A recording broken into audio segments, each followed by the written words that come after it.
So we're going to transfer a case, and this is how we get continuity of the work they've been doing. The work they've been doing. Okay? So Holly's working with Laura. Is it Laura? Mm-hmm. Holly's been working with Laura, and Laura's been doing some really good work. Clarification of a lot of things that have happened to her, getting a better sense of who she is. She's been exploring her relationships, who she cares about, who cares about her, you know, her feelings negatively and positively about those people. She's been doing great work. Tremendous work. And then Holly, though, is going to leave. Holly's going to leave. Yep, see, Laura's going, but Holly's going to leave because workers come and go, right? Whatever the reason, our lives change, our programs change. We come and go in their lives. So we want to preserve the work that Laura's been doing. This is great work. We don't want to ask her to redo this. This is the worst thing we ask kids to do. New workers, they have to bring new workers up to speed, right? Because you're trying to get to know them. And they're frankly sick of it. They don't want to do it again. They've done a lot of work. Why should we ask them to redo what they've already been doing, have done, have found some resolution to? We really, in a sense, re-traumatize them. We stall their moving forward when we do that. So here's my suggestion as the way that we can begin to transfer cases or transition cases when there's a change of workers. So Kelly's going to be Laura's new worker. So Holly says to Laura, I'm going to be moving out of state, and I'm not going to be your worker. And Laura responds, how? No, don't go. I'm going to miss you. Yeah.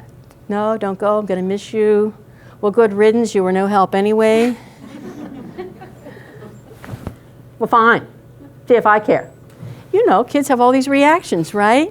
And all of those are reactions to deal with this loss. This is huge for Laura to lose Holly. This is huge because she has made this opportunity for her to find answers, to explore and understand things that have happened to her, to get a better sense of who she is. This is a huge loss. So Laura's going to react to that however she does. Holly knows that. She knows that Laura's reactions are grief reactions. She's just going to listen. She's going to support that. She's going to affirm those feelings, whatever Laura needs to say, whatever she may need to do about that. And then you're going to say, or she may have already asked, of who's my new worker going to be? Or you say your new worker's going to be Kelly. Well, who's she? I don't want a new worker. So we go through that again. You know, there's that resistance to that new thing. And all Holly does is just listen and affirm those feelings, because this is the grief process right here. That's the first connection of loss here with you. There'll be ongoing, but it's the first connection. So you just listen like you do anyone in terms of that grief process. So Laura, I'm going to be talking with Kelly, and I'm going to be telling her about the work you've been doing. This is really important language. I'm going to be talking with Kelly about the work you've been doing. Because often when we transfer a case, what do? We have a format with which we write up a summary, it goes in a report, and we send it along, and it goes to Kelly's desk, and Kelly's got lots of free time on her hands waiting for another case. Right, Kelly? And she's thinking, well, where am I going to fit this one in? And then usually you're gone, and it's a cold call. Now Kelly has to go talk to Laura, who's grieving the loss of Holly, who doesn't want to see you, and there we go, you know. And so that can often look like resistance. Kids are not resistant. Kids are not resistant. They're just tired of us not getting it right. Kids are not resistant. So Holly says to Laura, I'm going to be talking with Kelly about the work you've been doing. What do you want me to tell her? Here's the transfer of the information. Here's the honoring of the work that Laura's been doing.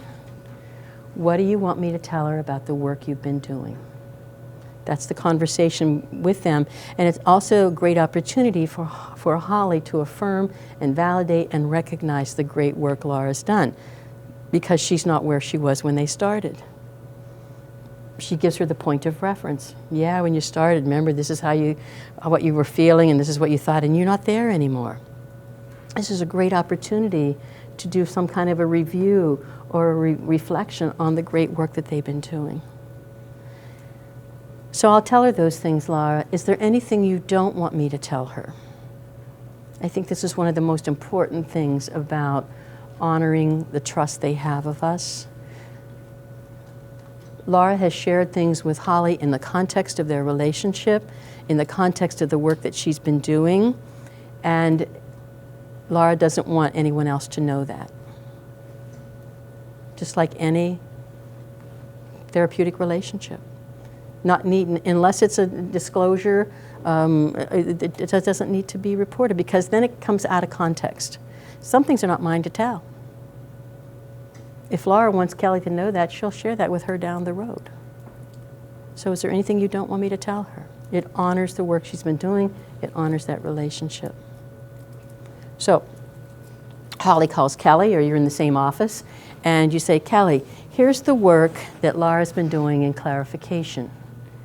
Here's the work she's been doing around clarifying the events of her life and her understanding of that. Here's the work she's been doing around who she is and her identity as part of that. Here's the work she's been doing in integration, in her relationships, and where she's at with her mom, and where she's at with dad, or where she's at with so-and-so. And here's where she's at in the relationships she values and preserves, and the relationships she's let go of. Here's the work she's done in integration. And here's where she's at in moving towards her readiness for actualization or some sense of permanency. Whatever the permanency option is, remember, reunification, adoption, guardianship. So she shares that with Kelly. Kelly knows the model. She knows what Holly is saying and sharing with her in terms of the work. She has a pretty good understanding of the work that Laura's been doing. So they have a meeting. Ha! 3 people have a meeting. A meeting. Yeah, not through the phone, not through a report, whatever, but 3 people come together. This is so important for our kids. 3 people come together. This is Holly's meeting to facilitate. She's the central person here in this. She introduces Laura to Kelly. It says, Laura, I'd like to meet you to meet Kelly. She's going to be your new worker. And Laura, how might you react to Kelly? Hopefully I'm going to react a little more open, because Holly, the person who I know and have attached to, is kind of opening up the door. So hopefully, fingers crossed, but I'm sorry if I don't like you when I first meet you. Just saying. That's so good. That's so good. Yeah, because you trust Holly, and you're trusting this about Kelly, but you're not sure. So you want to be open to that, but you don't really want Kelly in some ways. Mm-hmm. But that, so kids will react whatever way they react.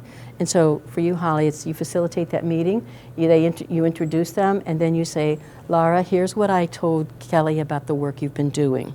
So it's pretty much a reiteration of that earlier conversation you have. But what's important here is that Laura knows that Kelly now has the information. You've said it here. And so Laura knows Kelly has this information of the work she's been doing. That's how it gets transferred. So while I'm here, Laura, is there anything you want to share with Kelly while I'm here? You give her that opportunity. She may or may not, but you give her that opportunity. And then I think the next part of that is that Kelly quickly makes an appointment to quickly see Laura. Should be within, I believe, 10 days or so that you don't lose any continuity of that. And then you pick up. And what Laura's going to do is check you out. She like you? Can she trust you? And so she'll do whatever she's going to do as part of that. She might be resistive. She might say, I don't want to talk to you. We just know that's grief. She's missing Holly. Very important person in her life. She's missing her. So Kelly knows that. She knows that a lot of the expression of that is grief. And I think you just validate that and affirm that. I know you're missing Holly. I know you miss her. And I know you were doing some good work with her. Here's, I think here, Kelly's where you use your own judgment about that, maybe a point of reference. I know you were doing some work with that. I also know you've been doing a life book. If you'd like to show me your life book, or at any point you'd like to show me your life book, I'm open to that. So all you're doing is giving her options. It might be a short meeting. It might be just going for a shake somewhere, a Coke or something, just to begin building that relationship, because you have to find out who she is, and you're still missing Holly, and you are going to miss Holly. So you just know that this is an important relationship. Where what's important about this is kids attach. Kids can build relationships. That's what's so important about this, is that they can attach and build relationships. And we want to continue honoring that relationship, recognizing that for whatever reason, that relationship had to end.